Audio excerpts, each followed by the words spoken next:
vahoaka malagasy vitsy no mihatsehatra eo amin'ny tontolo politika.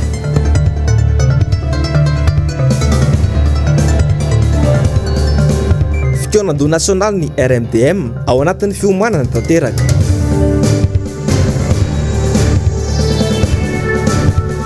Olany herinaratra sy rano tarazoka mitoy ny alatra ataon'ny jirama hoy ny mpanjifa.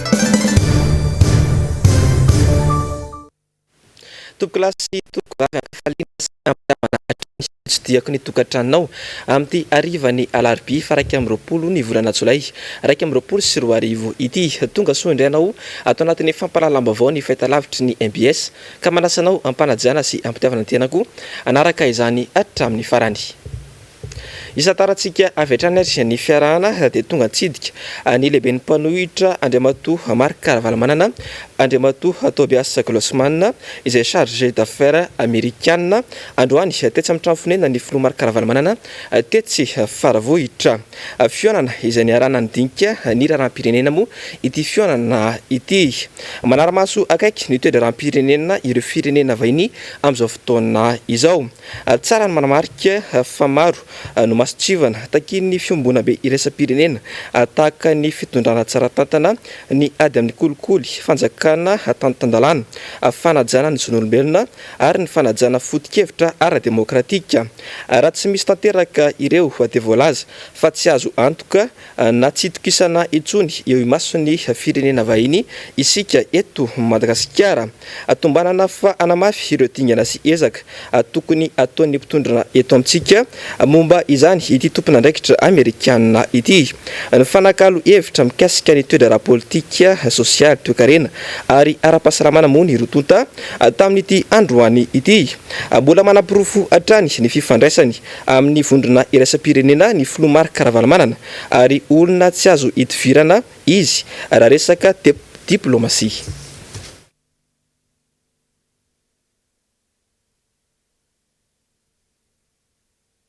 Lafim-baovao hafa kosa indray isadiniana ambany dia ambany ny tolotrasa misy amin'izao fotoana izao tsy maraka intsony ny orinasa na olon-tsotra malona ny famarony ireo ampitady asa izay tsy mitsaha-mitombo efa ho isan'andro indrindra atao anatin'ny amiana ara-pahasalamana teto Madagasikara voakitika ary mitondra faisana hatramin'ny sehatrasa madinika mihitsy izany raha ny fanadihadiana natao teny amin'ny ivitoerana mpampiditra piasa iray iando miaratina tahirin'ny aina raha narinirina.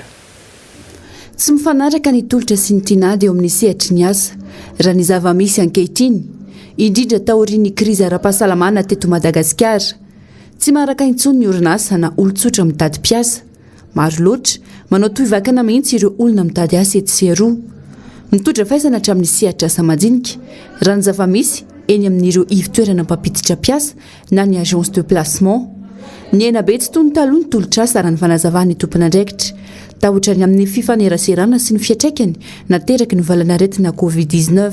Tsy misy zao ny asa fa tena mitraika aty amin'ny fiainan'ny société anay sy ny iraisana angamba hatrany amin'ny rehetrarehetra ny ankizy tsy anasa zany amin'izao tena mampalahelo betsaka dia tena betsaka misy raha mandeha zao zay mamoaka annonce ny latsinainy mivoaka ny annonce anay dia ankizy amanarivony isan-kerinandro no miantso anay ireo ankizy amanarivony ireo anefa tsy voatery ho placenay daholo satria ny asa tsy dia misy dia eo zany mampatonga n'le hoe le ankizy lasa tsy tafiditra miasa satria le asa tsy dia misy. Saika ireo olona avilavitra tsy manana mari-pahaizana ny ankamaroan'ireo tonga mitady asa eny amin'ny ivon'ny ireo ivitoerana mpampiditra piasa asan-trano mpamily mpiambina ireo no tena masarika ireo olona feno taona misy efa mananika hatrany amin'ny 70 taona akanefa mbola tonga mitady asa pirofo mivaingana hitarafana ny fahasairanana menjady amin'ny isan-tokantrano eo le hoe tsy fisina asa fa ny tena hitanay ato anatin'ny tompona andraikitra ato amin'ny azanja zany ny tsy fananan'ireo ankizy ireo mari-pahaizana tsy tafita tamina fianarana izy ireo dia tsy manana fahefana andeha hiasa amina société dia lasa any zany ny fatany fa hoe mety ahafahany mitady vola mba tsy hanaonaovany foana dia mirona ty amin'ny agence izy mitady asa-trano ny asa-trano mantsy tsy voatery ianarana any ampianarana fa ohatra ny asa rehetrarehetra miasa ny saina miasa ny tanana miasa ny vatana miasa ny tongotra dia vita ho azy le izy rehefa manaraka ny discipline ny mpampiasa dia izay mampatonga an'ilay ankizy mirona bebe kokoa ty amin'ilay resaka asa-trano na mampiasa vatana zany zay zany raha ny tariemarika mahatratra arivo isan-kerinandro ireo olona tonga mitady asa eny amin'ity ivotoerana nanaovana fanadihadiana ity tsy izay rehetra mitady asa nefa ny mahazo zany fa misy ny sivana tao tsy maintsy manaraka fampiofanana ihany koa ny ankizy rehetra mialoha ny andraisana ny asa raha ny zava-misy aloha tsy tantaratra ny fandraisana andraikitra manoloana ny olana iainany voaka malagasy ankehitriny tsy manana politika matipaika ny mpitondra fanjakana amin'ny fampiroboroboana ny sehatra asa indrindra ho an'ny tanora izay tena aindebe iankina ny fampandrosoana ny vavaon'ny sosialy indray dia saika mafantatra ny afratsiny amin'ny fampiasana ny arina fandrehatra ny olom-pirenena indrindra ho amin'ny lafiny tontolo iainana saingy tsy afa-manoatra noho ny tsy fampina eo am-pelatanana ifidianana ireny entona fandrehitra ireny tsy ny rehetra raha teo no matakatra ny vidiny araka izao fanadihadiana nataony namana mpanao gazety Ando Miaratiana teo amin'ny sary sy rindra-tsary ny tahirinena ity efa metraka amin'ny andavanandrom-piainany malagasy ankehitriny ny fivoaovan'ny toetrandro manomboka hita sy mipotra tsikelikely ireo fahavoazana teraka izany tompona andraikitra feno amin'ny fahasimbanina ny rehetra amin'ny tsy fananjana ny tontolo iainana na amin'ny fomba inona na amin'ny fomba ahoana isan'ny miantoka betsaka ny fahalavorariana sy ny fahatsara-piaina ny rehetra nefa ny tontolo iainana raha ny zava-misy mahatratra 80 tapitrisa metatra toratelo isan-taona ny alapotika vokatry ny fandrom-pahanjany amin'ny fampiasana ny hazo ny ankamaroany malagasy raha tsy lasa fa tsy ny atsasa manila mihitsy anefa ny mbola mampiasa ny arina fandrehitra sy ny kitay noho izy ireo mora hita sy mora ampiasaina kokoa rampitaina amin'ny entona fandrehitra na ny gaz ity farany izay mbola tsy nrehetra no matakatra ny vidiny sy tsy mahay mampiasa azy ka matahotra ny amety voka-dratsy aterany ny antony safidianako le kitay zany dia matsiro le sakafo andrahoana aminy mo vetivety konko zany dia hita hoe kelikely fandaniana no charbon satria charbon zao efa manany telo alina 5 alina eo amin'ny 500 eo isan'andro nefa raha charbon dia eo amin'ny 500 eo taloha aloha nampiasa gaz no courant dia manaikitra be dia efa tsy zaka ny tena ty nahidina nanao charbon zay lafo be le gazko fa charbon zany aloha any aminay zay ny ambanivohitra miperaka dia 7 sy 1 alina ny vidiny gony ray dia malany ray sy tapany zay ohatra zay raha izy fatana elektrika dia ny ray charbon tena le gaz aloha tsy clé tena manana zay fa le ankizy mikitikitika raha tsy hoe rehefa ao an-trano mihitsy angamba zay dia mampiasa le izy gazany tsy dia hoe mandany be 300 000 ny 19 kilo amin'izao tsy haiko hoe ohatr'izay fa tsy azo raha mampiasa an'izy ohatra hoe fazana maraina sy mifahamaikaina ihany dia mety ihany le izy mety fa dia le fandaovana vola koa le mparitaka eny dia vidy gazy mahafantatra ny voka-dratsy ateraky ny fampiasana ny charbon sy ny kitain'ny olona saingy ny fahefa mividy mihitsy no latsaka ambany dia ambany tsy ho foana ary hitatratra ny fahasimban'ny tontolo iainana raha tsy mametraka ny paikady mahompy ny fitondram-panjakana miainga amin'ny fahamahanany olana sy ny fahasahirana ny vahoaka ny pejam-bavaon'ny vaovao tapatapany indray dia velotaraina ireo mponina Anjozorobe manoloana ny fiakaran'ny sarandalana miazo Antananarivo ho lasa 7,000 ariary voanandoha ny volana Jona dia laza ny tompony andraikitra misahana ny fitaterana fa tsy isy aloha ny fampiakarana sarandalana kanefa dia izao niakatra izao sady ny sarandalana ho an'ny zotra Anjozorobe miazo Antananarivo raha tsy ahivina voaheritaona izay no niakarany sarandalana tany antoerana niainga tamin'ny 4,000 ariary izany ny sonitra tsikelikely ary izao efa lasa 7,000 ariary izao tsy takatry ny fahefa mividin'ny mponina ao Anjozorobe ny fiakarana isa-taona hoy ny fanazavana voaray ary mila fanaraha-maso avy amin'ny tompony andraikitra maefa izao zava-misy izao fa tsy avela manao izay tany kibony ireo mpitatitra ireo miandry izay valin'ny fangatahany moa ny mponina ao Anjozorobe dia ny amin'ny amerenana amin'ony ny sarandalana miazo Anatananarivo. Ny vaovaon'ny kolontsaina indray dia mamiratra atrantatoato ireo mpanakanto malagasy nandrombaka ny amboara tamin'ny fankalazana ny festival international folklorique de Vitosha ny tarika Benjagasy. Tamin'ny alalan'ny rakitsary ampitandavitra no nanatanterahany ny fampisehoana ka nazahoan'ny tarika ny amboara. Firenena telo no nisitraka izany tamin'ny leta izay nananany avy di i Peroa, i Fiji ary Madagasikara. Samy naneho ny maizy azy ny fireneny tsirairay avy, teo ny fomba fitafy nampiavaka, teo koa ny gadona ananany ary ny fitaovana nampiasaina sy ireo karazana ritsoka rehetra nafana. Naneho ny mozika sy ny dihy izay nampiavaka ny tarika manokana, ny fampiasana sodina, ny valiha, ny kabosy ary ny jery voatavo. Ny vaovaon'ny fanatanjahantena dia omaly no niainga hiazo an'i Japon ireo mpandray anjara malagasy amin'ny lalao olimpika izay ho tanterahana any Tokyo ny 17 ny volana Jolay hatramin'ny 9 ny volana Aogositra ho avy izao. Ireo mpikatroka eo amin'ny taranja haltérophilie izay ahitana any Andriatsitohaina Erika sy Tojo, ireo judoka toany Nomenjanahary Damiela ary ireo atleta katafiditra ao anatin'izany Irabiarson Tojo Frank. Miandrandra fandresena hatrany izy ireo ary naneho ny fahavononany hiatrika ny lalao anandratana amin'ny mahamalagasy.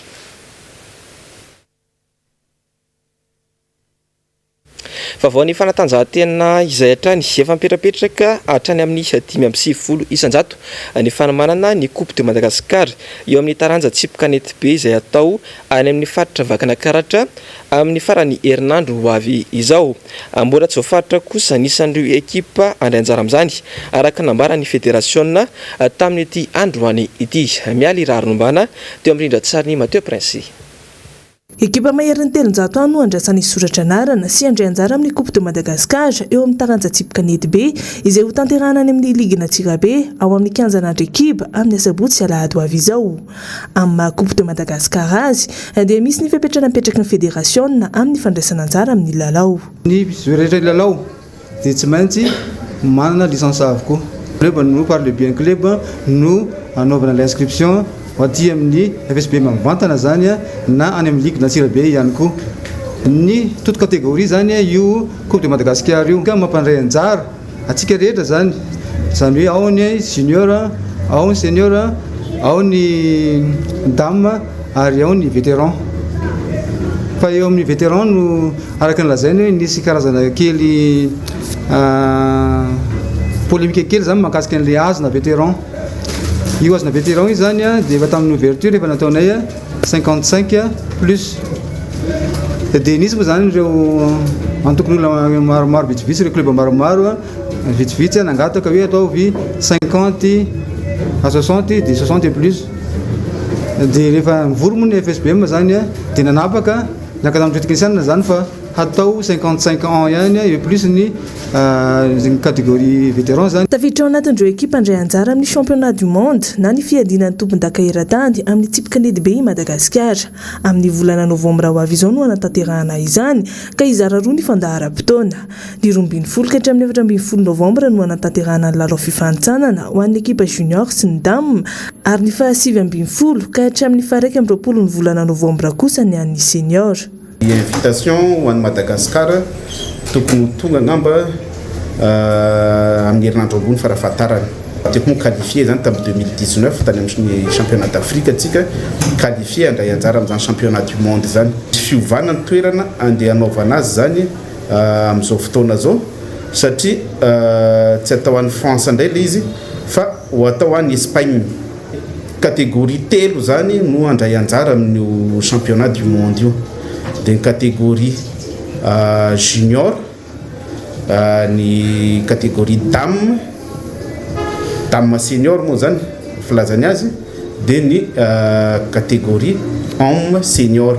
Dia équipe championne ihany amin'ny championnat de Madagascar na amin'ny junior zany na amin'ny dame zany na amin'ny senior zany no hisolo tena amin'ny Madagascar any amin'ny championnat du monde.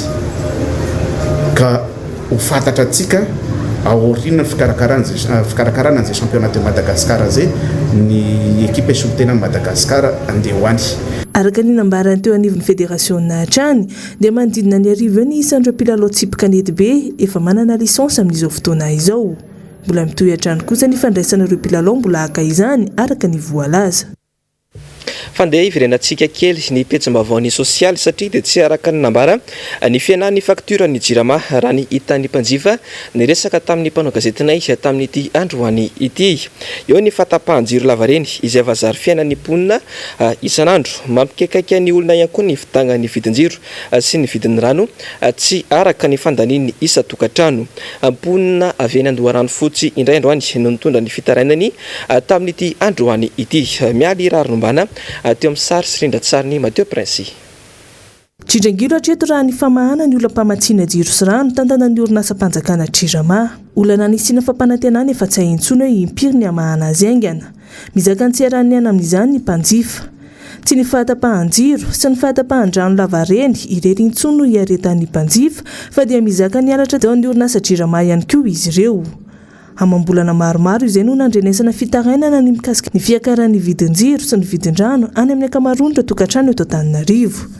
Tsikatra fa toa ataon'ity orinasa-mpanjakana manjaka tokana ity ho petatoko fotsiny ihany ny fametrahana ny sarin'izany ao anaty faktiora. Ho an'ireto mponina eny Andoharano fotsy ireto dia nahitana fiakara avo 10,000 be izao ny faktiorany jiro sy ny rano tamin'ny volana Jona teo kanefa tsy niova fa toy ny mahazatra ihany ny fandaniana.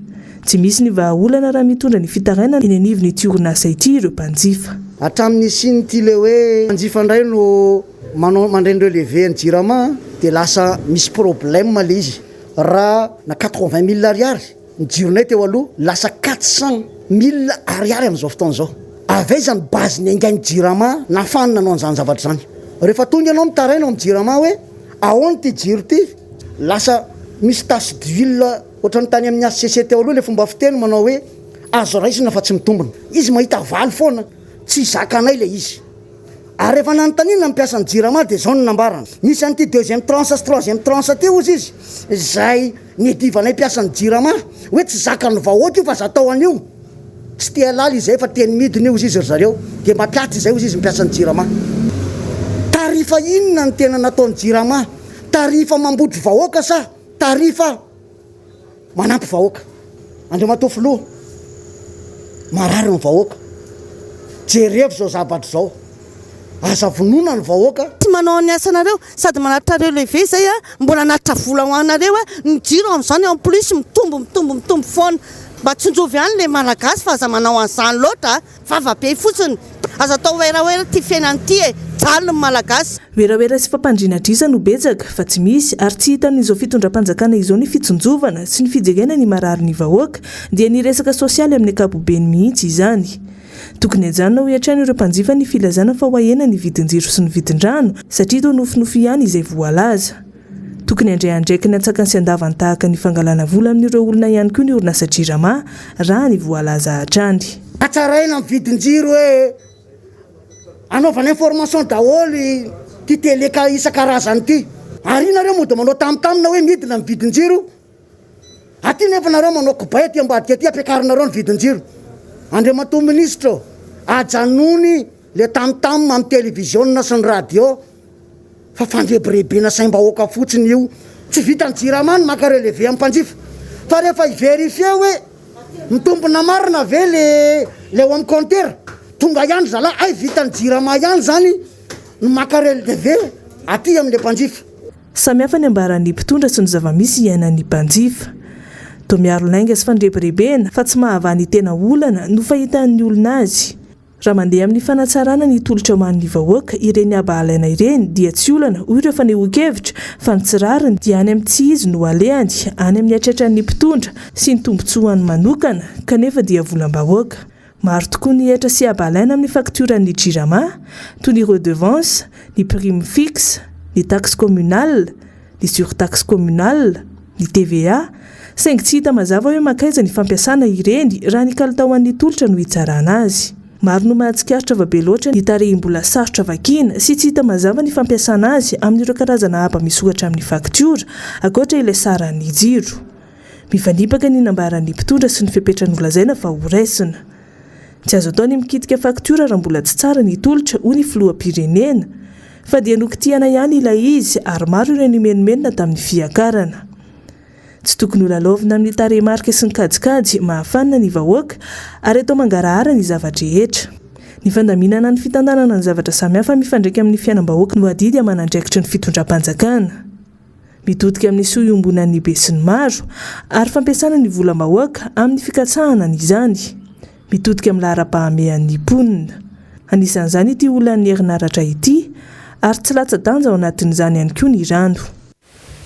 Nefa vao maresaka iraisam-pirenena dia miteraka resabe ny mikasika ny fisian'ilay logiciel ahafahana mitsikilo ny finday ampiasan'ny olona iray ka ahafahana mahafantatra izay rehetra momba azy ka voarakitra ao anatin'ilay finday izay ampiasaina. Tsy mety ho an'ireo mpanao gazety sasatsasany any la Frantsa moa ity fanaramaso sady fitsikilovana ny finday ity ka nametraka fitoriana teo anivon'ny fampanohavana any an-toerana izy ireo. Ireto farany moa izay nandray ny andraiky ny avy hatrany manoloana ity zava-misy ity nampitsoverisitraka sy andry rakoto malala. Nanokatra fanadihadiana lalina mikasika ny fitsikilovana amin'ny alalan'ilay logiciel Pegasus ny fampanohavana ny Paris nanomboka omaly manoloana ny fitombonisan'ireo mpanao gazety tonga manao fitarainana. Isan'izany zao ireo mpanao gazety eo anivon'ny Le Monde, Le Gardien ary ny Washington Post. Tonga hatrany amin'ny fanaraha-maso ny fiainana manokandreo mpanao gazety izany ka lasa mifanipaka amin'ny lalàna velona any Frantsa raha ny fampitam-baovao.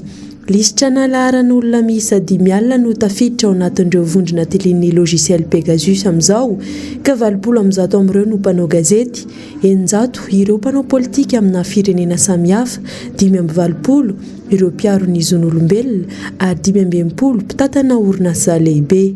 Tsy ireo mpanao gazety ihany no lasibatra arak'izany fa eo koa ireo mpitondra fanjakana sy mpanao politika malaza. Tafiditra ao anatin'izany zao ny filoha frantsay, ny filoha irakiana, ny filohan'ny Afrika Atsimo. Marokanina no ambadik'ilay fitsikilovana amin'ny alalan'io logiciel novokarin'ny orinasa israeliana NSOU. Tandindondoza ny asa fanaovan-gazety vokatry ny fisian'ity logiciel ity raha nambaran'ireo mpanao gazety frantsay nametraka fitarainana. Raha ny fizotry ny fitsikilovana amin'ny alalan'ny Pegasus moa no asindresaka dia tsy misy mihery na ny sary ao anatin'ilay finday ampiasan'ilay olona tiliana na ny hafatra voaraisina lefa ireo izay rehetra mifandray aminy ary indrindra azo atao ny miaino ireo antso rehetra ataon'ireo vondrona tiliana. Andrasana izay mety ho vokatry ity fanadihadiana ataon'ny fampanohavana any Paris ity.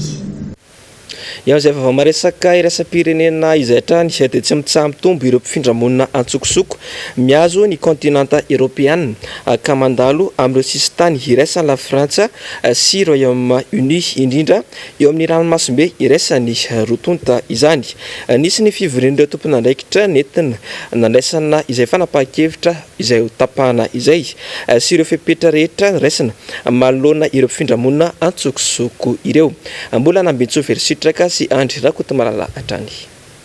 Hanamafy ny fanaraha-maso ireo mpifindra-monina antsokosoko mandalo ao amin'ny sistany izay iraisan'ny la Frantsa sy Royaume-Uni, indrindra moa ireo mandalo ao amin'ny faridranomasiny la Manche.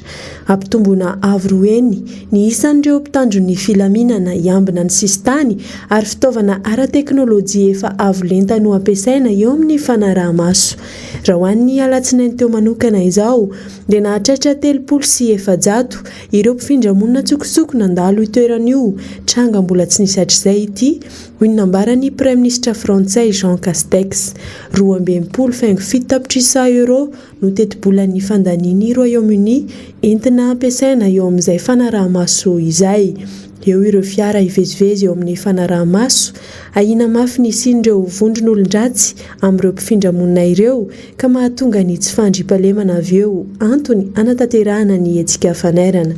Tamin'ny alalan'ny resaka ampitain-davitra teo amin'ny ministry ny ati-tany Britanika Priti Patel sy ny ministry ny ati-tany frantsay Gérald Darmanin no nahatonga ny rotonta hanapa-kevitra ny amin'ny fanatanterahana ny fanaraha-maso sy ny sakana.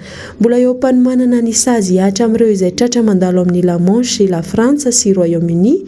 Araka ny fampitam-baovao dia ho mafy ny sazy ary hisy ny lamandy ho an'ireo izay mbola mini mandika ny fanakanana.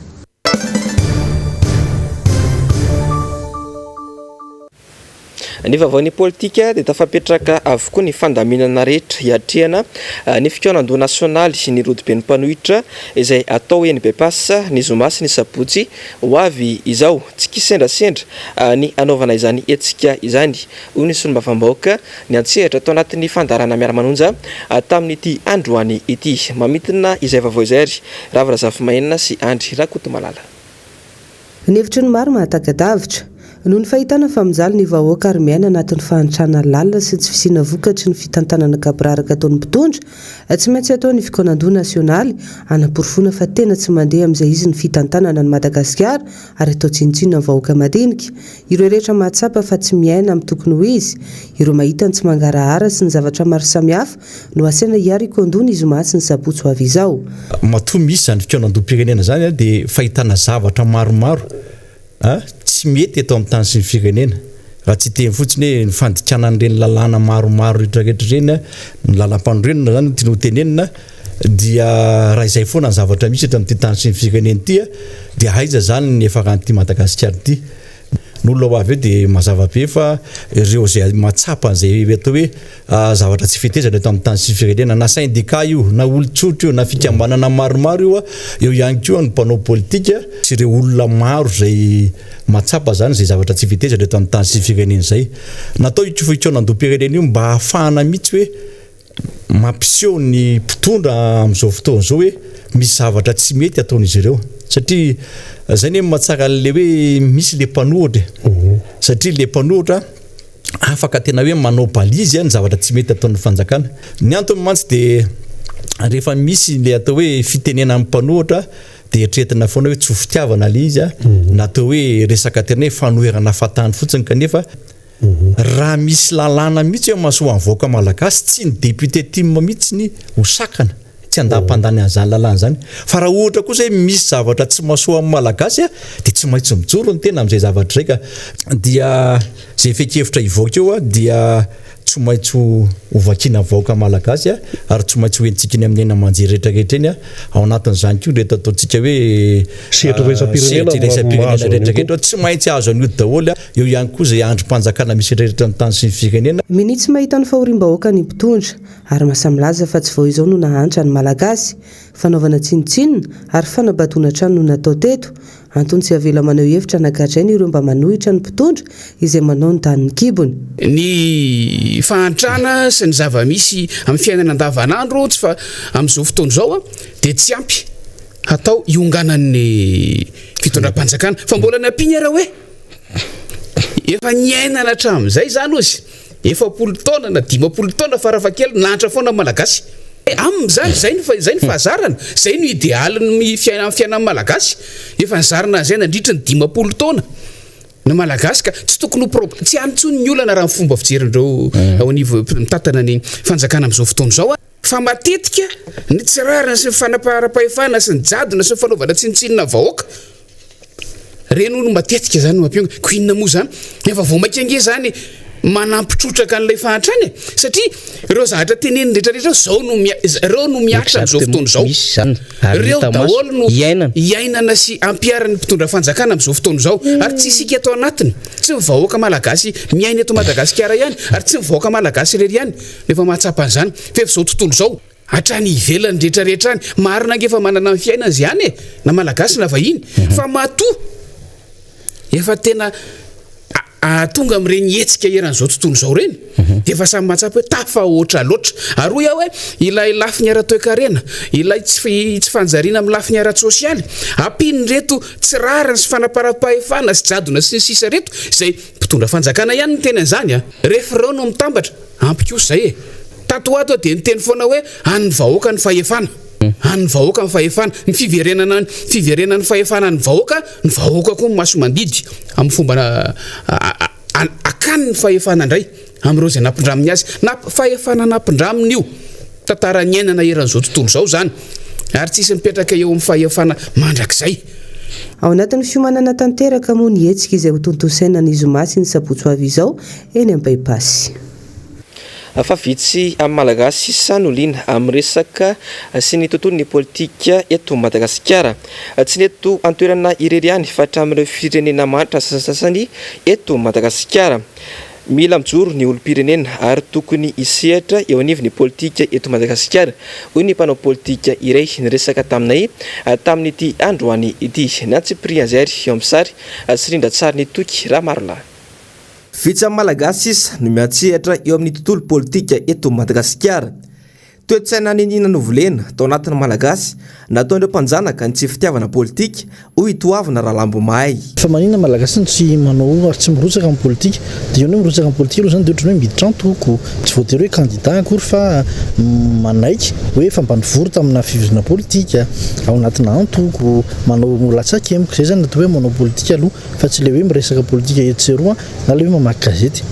Dia fa manina malagasy ny tsy mirotsaka amin'ny politika dia satria ny mpanjanaka na frantsay io na espagnol io na anglisy io na rehetrarehetra dia nilaza foana hoe aza manao politika nareo fa mavononay nareo raha manao politika robainay nareo gadrainay nareo potehanay fianakavianareo potehanay ny asanareo. Zay zany ny tenenin'ny mpanjanaka dia zay moa zany famonoana nataon'ny mpanjanaka. Tena mampalahelo dia taty aoriana ireo manam-pahaizana ireo varapi ireo be diplôma indrindra eto Madagasikara indray no milaza hoe aza manao politika maloto ny politika ratsy ny politika mangalatra ny olona mangalatra ny mpanao politika ny mpitondra fanjakana dia tsy alehany. Dia zay zany lasa le avarapi le milaza zo be diplôma indray no maka ny toeran'ny mpanjanaka dia lasa tsy manao politika ny olona. Ohatra hoe lazaina hoe tsy tokony manao politika mpanao gazety, tsy tokony manao politika mpitsara, tsy tokony manao politika ny mpampianatra, tsy tokony manao politika mpiasa-mpanjakana, rehefa miasa amina orinasa tsy miankina dia tsy tokony manao politika. Farany tsisy manao politika tsony mihitsy amin'ilay firenena anankiray dia io vokany ambany be mitahan'ny fandraisana anjara tsy misy tsony zany hoe olona manao latsakemboka, tsy misy tsony zany hoe olona miditra antoko vitsy kely mihitsy ny hoe antoko politika manana vola any anatin'ny compte en banque. Maro nefa ny tombony ho an'ny firenena iray manana vahoaka tia miantsehatra eo amin'ny raharaham-pirenena sy ny tontolo politika ho iatrany ny fanazavana. Ny tombony dia hoe misy rehefa resaka fako ianao dia misy ankolafa miteny hoe zao no anaovana fako, misy resaka fahasalamana ianao dia hoe zao no anaovana fahasalamana atao maimaim-poana ve sa mpandoavina vola daholo ny olona, inona ny tena ilaina aingana be mpampianatra ve sa sekoly manara-penitra, zavatra rehetrarehetra tombony tany ahoana ny solika avoaka ve ny tena vidiny mety sa tsy atao mangarahara dia mitovy daholo ny mpivarotra solika. Zany mantsy natao hoe politika dia fa tsisy manao tsony zay ady hevitra zay tsy fantatra tsony inona foto-kevitra eto firenena dia lasa mahantra tahak'izao ny firenena. Raha tsy aivina dia tafidina 700 isanjato ny taham-pandraisana anjara tamin'ny fifidianana filoham-pirenena tamin'ny taona 2014 ary tamin'ny taona 2014 kosa dia nidina ambany dia ambany hatrany amin'ny 130 isanjato ny tahan'ny fandraisana anjaran'ny mpifidy tamin'ny fifidianana solombavambahoaka ny taona 2014. Hita amin'izany ny fiainan'ny tapa-avitrian'ny olona tonga mamita ny adidiny amin'ny fifidianana. Tsy mahagaga nefa izany satria voahitsakitsaka tanteraka ny zon'ny olom-pirenena tamin'ny fifidianana 2014 noho ny fisian'ny doublon an-tapitrisany nentina nangalaram-bato tamin'ny fifidianana filoham-pirenena ny taona 2014. Tsy aivina hatrany fa ny filoha Marc Ravalomanana raha ny vahiny tamin'ny fandarana manokana sahy ny 17 Mey lasa teo fa isan'ny lesona azo tsoahana tamin'ireny taona 2014 ireny ny tsy fisian'ny fanabeazana ara-politika sy ny fanarahana ny raha-pirenena. Lesona be hitako tany Afrika Atsimo ray zay zay tena azoko mihitsy hoe mifampitana amin'ny vahoaka malagasy fa ny olom-pirenena rehetra tokony hanaraka politika na soferana taxi ary lesona zay satria izy ny patron mpitondra ndretrarehetra ny anina taxi na sala zany vao miteny fotsiny union milamina ny tanàna dia misy chef dia ny any mbola veriky foana ty ny 700 isanjatony any ny salambambebahoaka fa ny 10 isanjatony fotsiny mitantana ny firenena amin'ny ekonomia matanjaka eto sadek zany hoe any Afrika Atsimo zany. Ina mahatonga zany satria le olona ao voafehiny le lampandrenana tsy azo ozongozonina mihitsy le lampandrenana eo fa eto Madagasikara ho hitanay zay fa manao zay mantsy le fanadihadina na investigation fa hitanireo eny raha fa tokafinareo fa misokatra ny alina katy dia zay zany ny fantenenao zay ny lesona tokony halalany raha-pirenena daholo ny olona rehetra hoe tsy rariny ty tsy any ty manana zo zay ty lisy mpifidianana voaka ty tena avy ny anaranay tokony samy manaraka daholo ny olona rehetra amina communication zay nefa nezahana teto taloha. Mila tonga saina araka izany ny vahoaka mijery ny hoaviny indrindra amin'izao fampitehany firenena izao ka ay amindra aijery izay olona afaka mampandroso marina amin'ny Madagasikara tonga tamin'ny taona 2010 ka hatramin'ny taona 2020. Fa hita tatoato ny fifamaliana ivony aina manjery maro samihafa eny ataon'ireo samy pomba ny mpitondra fanjakana amin'izao fotoana izao. Voalaza ny mpanao politika iray niresaka taminay tamin'ity androany ity fa efa andalana faharavana ny fanjakana matombotranga izany tranga hafahafa izany. Araory ny fanadihadiana sy izay faneho-kevitra izay eo amin'ny sary sirindra tsara ny toky Ramarla. Tazana mampiakapeo eny anivony tambajotra tserasera sy hainao manjery maro isan-karazany ny ady eo amin'ny sampanohana ny fitondrana. Raha araka ny fanambarana hita amin'ireny faneho-kevitra maro isan-karazany ireny dia maro amin'ireo olona akaiky any Andry-Rajoelina hatramin'izay no tsy faly amin'ny fanapahan-kevitra izay raisiny. Misy mihitsy ireo mitaky fanesorana ireo minisitra izay notendreny ny filohan'ny repoblika. Ao ihany koa ny tsy fankasitrahana ny fanasarana ny fatra vadivavy fitovinany sy ny maro hafa. Vao nipetraka mihitsy ity fitondrana ity dia fahita fa tsy manana olona loatra ity mpitondra firenena ity. Raha vao nipetraka Rajoelina ny lany filoham-pirenena dia fa tazana fa tsy manana olona Rajoelina amin'ny handrafitra ny gouvernement tany. Matoa mbola nitazana ny Tsay Christian izy izay premier ministre ny 73 député dia tsy manana olona izy zany. Vao narafitra le gouvernement tamin'ny tondra Rajoelina zany dia hita fa hiady an-trano sahady ry zareo. Amin'izao ankehitriny izao moa zany dia misy député mihitsy izay tena manala ny ministry ny fitsarana dia député fa hitantsika anseho télé ny Nèvre Oldina. Dia dikan'izay zany ireo ministra ireo zany raha fahalalanay azy amin'ny zareo izay efa miady an-trano zao dia misy kotan'olona ao ambadimbadika ao zany hoe misy olona manana kota izay mametraka ministra amin'ny anatin'ny gouvernement tany Tsay Christian izay tariny Andry Nirina Rajoelina filoham-pirenena. Dia aminay zany dia efa matoa ny fanjakana anankiray na gouvernement anankiray miady an-trano dia izy fa ho rafa zay. Izy efa mandeha ny faharavana zay satria na ny député anao ara zay efa miteny mafy hoe tsy mila intsony zany atao hoe namana tsy nitolona mapara hery dia tsy nitolona niaraka amin'ry zareo apetraka ho ministra. Na ny président d'assemblée ara ny teny hoe mba jerevo ihany le député zay sedra fifidianana ary namana mba hatao ministra. Dia zay zany tazananay mitazana zany ny tena avy ety zany mahampanao politika ny tena sy mamakafaka ny toe-draram-pirenena dia miady an-trano ny gouvernement tany Tsay Christian sy ny fitondran'Andry Rajoelina amin'izao ankehitriny izao. Tsy stable zany le fitondrana voilà. Raha tsy haivina dia tsy foi izao nahitana tsy fitovi-kevitra matety pitranga toy izao ny ao anatin'ny antokony Andry Rajoelina. Manapirofo izany ny fisian'ny vovonana maro ao anatin'ny antokony toa ny IRD, IRK, mapara 1 sy mapara 2 ary ny TGV. Izany rehetra izany dia manapirofo nambaram-panohitra hatramin'izay fa tsy manana fisainana leadership na fisainana pitarika ingay Andry Rajoelina. Fa efa ela no nitadiavana ny fivoahan'ny drafi-panjakana entina anarenana ity firenena ity indrindra eo amin'ny lafiny ara-toekarena izany naila antsoina hoe PEM. Hatreto mbola sary-piterahana tsy araka nambaran'ny Andry Rajoelina tamin'ny fotoanan'ny propagandy. Mpahay-toekarena sady mpanao politika no nitondra ny heviny androany eo amin'ny sary sirindra tsara ny toky Ramarla. Tsy ny pomba azy ihany fa ny malagasy 520 tapitrisa mihitsy no nofitany Andry Rajoelina tafotoana ny fampelezan-kevitra. Iaraha mahita tokoa mantsy fa tsy hita ity mandrakitiny androany ilay IEM navadika ho PEM. Tena mahagaga satria tamin'ny nanao propagandy Andry Rajoelina dia efa niteny hoe ny atongavako amin'ny fitondrana no ela ho izy fa vao tonga eo ny PEM na ny IEM efa vonina, ny vola efa vonina fa tonga dia mandrindra fotsiny. Efa roa taona sy tapany tsika izao tena tsisy voarindra le izy. Dika zany hoe tsisy famatsim-bola nge le gouvernement tena marina. Reny zao ny ministre ny asa vavety ny teny hoe tsy misy volam-panjakana izy anamboarana lalana. Zany rehefa simba zany dia samy miafy amin'izay misy ao. Tsy manam-bola le fanjakana tsisy famatsim-bola io. Arak'izany dia mbola miaina amin'ny fampelezan-kevitra hatrany izao mpitondra fanjakana izao hoy hatrany ity mpanao politika ity. Ka izy ange efa manao propaganda.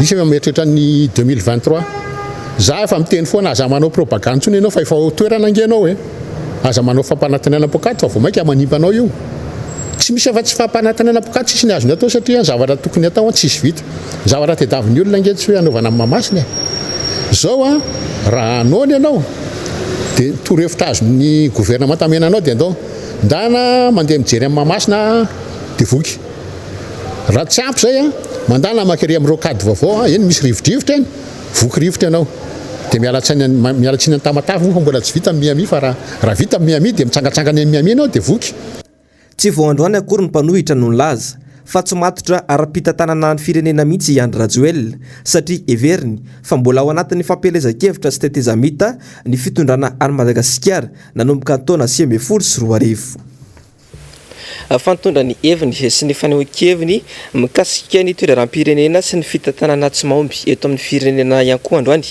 ny sekretera jeneraly ny antoko VMMF na ny vovonana malagasy manarina ny firenena nambara fa tsy nahomby raha ity fitondrana ity no asian-dresaka javandremaefa tahiriny aina taletan'ity fitondrana ity ny fanitsakitsahana lalàna velona misy eto amin'ny firenena hatramin'izay nitondran'ny filoha Rajoelina tokoa mantsy dia manao izay tiana ataony ity fitondrana ity eo amin'ny fanovana sy ny fanaovana tsinotsinona lalam-panorenana malagasy iarahantsindry avokoa ireo androm-panjakana mpanao lalàna eto amintsika fa indrindra ny fitsarana avy momba lalam-panorenana raha ny zava-misy amin'izao fotoana izao dia tsy salasalantsika no miteny fa tsy mahavita ny andraikiny ny fitondram-panjakana tsy nahatanteraka ny missionny ny fitondram-panjakana aty amin'ny fisasahan'ny mandat amin'izao fotoana izao zany ny tiana tenena amin'izany eo aloha ny endriky ny fanitsahana n'ireo karazana lalàna marobe miainga avy any amin'ny lalam-panorenana fa eo ihany koa ilay fifanindriny lalàna zay mifanindry zany hoe ny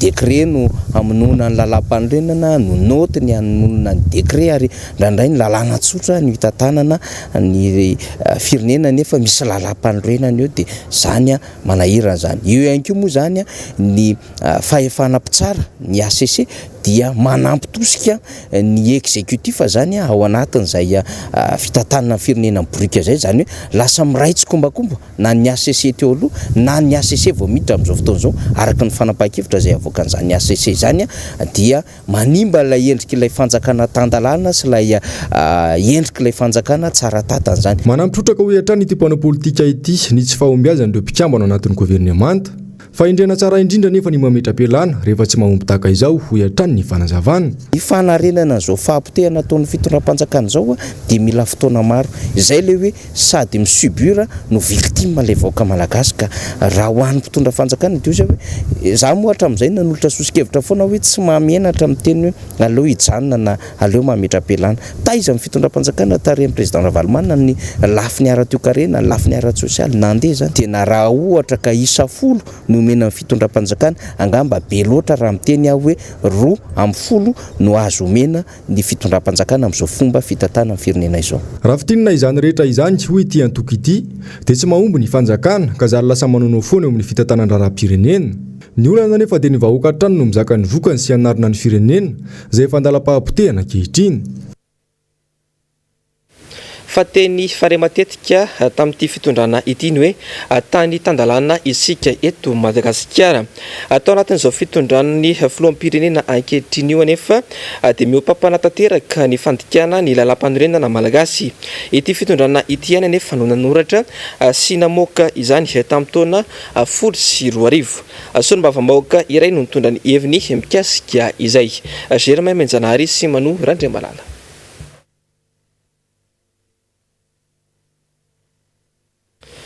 iverenantsika eo ny mikasika izay vaovao izay rehefa avy eo fa teny fare matetika foana ny hoe tantandalana isika eto Madagasikara atao anatin'izao fitondran'ny filoham-pirenena ankehitriny io anefa dia miompampana ny fandikana ny lalam-panorenana malagasy ity fitondrana ity ary anefa no nanoratra sy namoaka izany tamin'ny taona 2024 sony mbavambahoaka iray no nitondra ny heviny mikasika izany tamin'ity androany ity Germain Menjanary sy Manu Randriamalala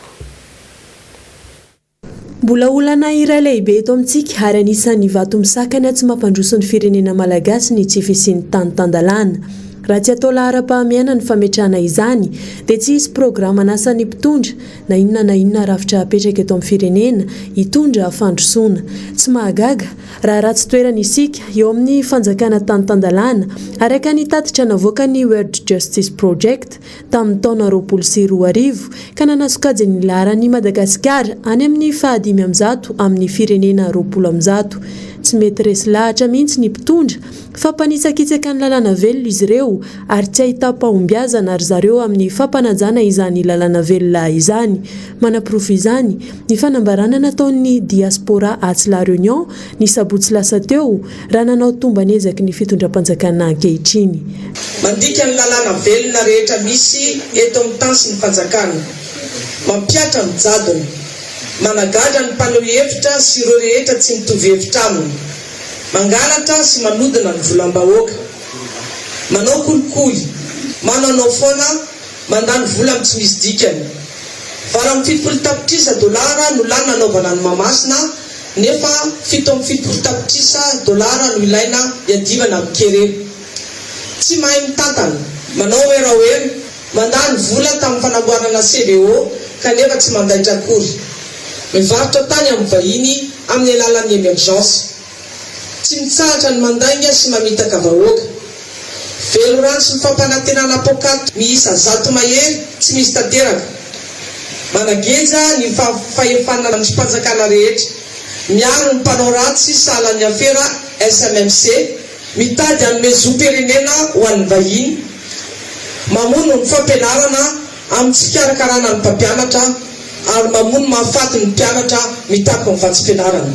Isan'ny endrika isehon'ny tsy fanajana ny lalàna velona ka tsy ahafahana milaza fa tena tany-tandalana ny eto Madagasikara ny tsy fampiarana na tsy fanatanterahana didim-pitsarana, ohatra ny lalàna mifeny satany mpanohatra.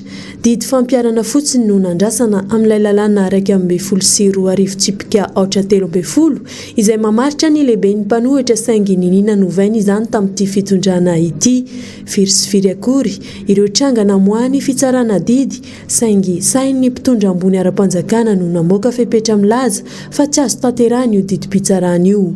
Ankoatry ny fanitsakitsahan'ny mpitondra ny lalàna ka mahatonga azy ireo anapatra fahefana izay tranga mivantana ataon'ny mpitondra amin'ny fandikan-dalàna dia hitantaratra ao anatin'ny tany tsy tan-dalàna koa ny fisian'ny sokajin'olona maro tsy manaja ny lalàna velona. Enatra ho an'ny vahoaka malagasy ny fahitana ny laharan'i Madagasikara eo amin'ny sehatra iraisam-pirenena ny amin'izany hoe tsy tan-dalàna ny tany sy ny fanjakana eto izany. Tsy voninahitry ny malagasy mihitsy izany nefa ny mpitondra no tsy mahavoa sy tsy ahita-pahombiazana amin'ny fampanajana sy fampiarana ary fanajana ny lalàna eto. Ny mpitondra fanjakana sy ny mpiray kombakombany moa tsy dia mivakiloha amin'izany satria matoa manana fahasahiana hanapatra fahefana sy andika lalàna ary zareo dia noho ny fiheverana ho zava-dehibe ambonin'ny zavatra rehetra ny tombotsoany manokana. Asa rajamban'ny fanaparam-pahefana sy ny fanososena ny tany-tandalàna ny masom-panahin'ny mpitondra ankehitriny ka tsy mitsinjo ny tombotsoam-pirenena. Farafitintsika izay fanadadiana nataony namana mpanao gazety nambitsovy sitraka izay dia misy ny lalàna natao ifezana ny rafitra rehetra eto amin'ny tany sy ny fanjakana dia tsy inona izany fa ny lalam-panorenana malagasy. Izany indrindra no antony nametrahana ny lalàna ka tokony anaja izany daholo ny be sy ny maro ary tsy misy na iray aza ny olona tokony ho ambony ny lalàna eto Madagasikara. Ny zavatra tsapa sy hita mibaribary hita amin'ity fitondrana Andry Rajoelina ity dia tsy mbola kolotsainy mihitsy ny fanajana ny tany tan-dalàna na iza makasitraka na iza tsy makasitraka rehefa misy ny lalam-panorenana miatra nefa dia tokony anaja izany toy ny anak'Andriamaso rehetra na olotsotra izany na ny mpitondra fanjakana. Dia izay ihany koa ry tompoko lahy sy tompoko vavy netiko manakatona ny fampalalam-baovao tamin'ity androany ity. Isoraka ianao nanaraka izany hatramin'ny farany aza tonona ny fandarana Global News aorin'izao fampalalam-baovao izao. Aorin'izay kosa ny fandarana Sahila zao ary ny horonan-tsary atotry ny fahitalavitry ny MBS ho anao amin'ity alina ity dia mitondra lohateny hoe 16 vues izay lalaoviny début ray alina izany. Manasa anao raha tsy saraka amin'ny fahitalavitry ny MBS ny sampana fampalalam-baovao kosa dia mametraka ny veloma mandra-pitafa ho amin'ny rampitso indray. Feno mbatoko.